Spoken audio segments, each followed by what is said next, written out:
Alors que Varsovie dit avoir empêché des milliers de migrants de traverser, 4000 personnes sont regroupées dans la zone. La Biélorussie est accusée par l'Union européenne d'encourager l'entrée illégale d'étrangers en Pologne. Benetton crée la polémique et propose un voile islamique unisexe, un voile islamique pour hommes. La 5e vague a commencé en Europe. Au Royaume-Uni et en Allemagne, plus de 30 000 nouveaux cas supplémentaires sont enregistrés chaque jour. Et d'autres pays en représailles aux sanctions que Bruxelles lui a imposées pour violation des droits de l'homme. Si grâce à vos efforts, la situation en France est plus favorable, l'augmentation de 40% en une semaine de notre taux d'incidence et la remontée des hospitalisations sont des signaux d'alerte. J'espère qu'on ne va pas encore entendre ce soir des discours qui tombent d'en haut, touchant la vie quotidienne des Français. Un appel à l'esprit de responsabilité des 6 millions d'entre vous qui n'ont encore reçu aucune dose de vaccin. Vaccinez-vous. Vaccinez-vous pour vous protéger. Ce qu'on ne dit pas avant, on ne le fera pas après.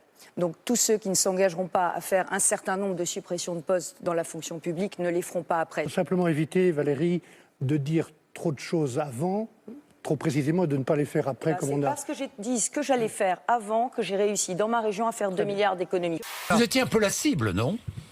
Écoutez, c'est peut-être l'impression que vous avez eue. En tout cas, je suis très touché par l'attention des autres. Attention, mais je suis très touché par leur attention. J'ai fait des propositions claires. Parfois, ils font semblant de ne pas les comprendre. Il ne faut pas faire semblant de ne pas comprendre qu'il y aurait une saisine du Parlement chaque année pour faire exactement ce que tu dis, et ce que j'avais d'ailleurs dit probablement avant toi, que le Parlement devrait se prononcer chaque année sur les quotas, et peut-être sur quota l'immigration, zéro. Je revendique d'en parler depuis des années, parce que je suis dans une région qui malheureusement est très soumise et très soumise. Des attaques que Xavier Bertrand finit par suivre lui aussi. Moi, je ne veux pas attendre, je le dis à Michel Barnier, je ne veux pas attendre 3 à 5 ans pour régler le problème. C'est devenu un passage incontournable. L'un des premiers ce matin est Jean Castex. Accueilli notamment par le petit-fils du général de Gaulle. 13h45 pour Florian Philippot, 14h15 pour Nicolas Dupont-Aignan, 14h55 réservé par le président DLR pour réunir sa famille politique au lendemain du premier débat. Colombelles et Deux Églises, c'était donc the place to be. Je suis gaulliste du 18 juin. Je pense que cet homme est un homme, le général de Gaulle, qui évidemment a eu ce courage immense. Je crois qu'il réformerait la Constitution. Il en ferait quoi ?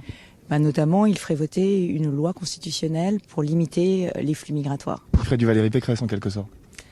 Ou Valérie Pécresse essaierait de faire du général de Gaulle. Vous savez, je suis modeste. Quand je viens ici chaque année, je pourrais vivre dans une grotte, je saurais quand même si on est en élection présidentielle ou pas.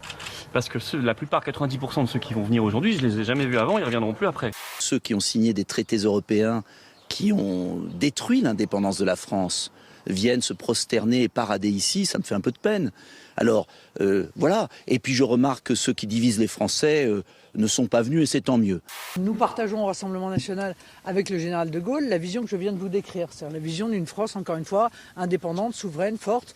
Comment il réagirait le général de Gaulle en voyant ce défilé ? Je pense qu'il leur mettrait un grand coup de pompe dans le derrière à certains, parce qu'il y en a qui n'ont pas leur place. Et c'est pas ça le gaullisme. Après Balance ton port, le hashtag Balance ton bar déferle sur le web. Le phénomène arrive de Belgique. Le principe est simple, nommer un établissement où une femme a été victime d'agression, de harcèlement sexuel ou encore de consommation involontaire de GHB, la fameuse drogue du viol. Voici la première image de Thomas Pesquet de retour sur Terre. À bord de la capsule Crew Dragon, lui et son équipage font savoir d'un geste de la main que tout s'est bien passé.